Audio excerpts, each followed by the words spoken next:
falou que quer comprar helicóptero. Esse é ele que você tá querendo vender? Eu vou ver o que ele quer. Esse cara é meio estranho. Tá sem arma? Vem cá então.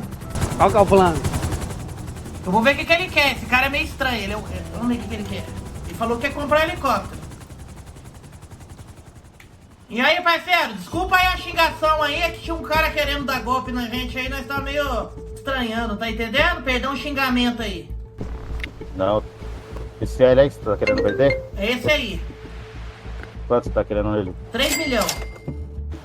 3? Isso. Dá pra dar uma voltinha com você lá nele? Dá.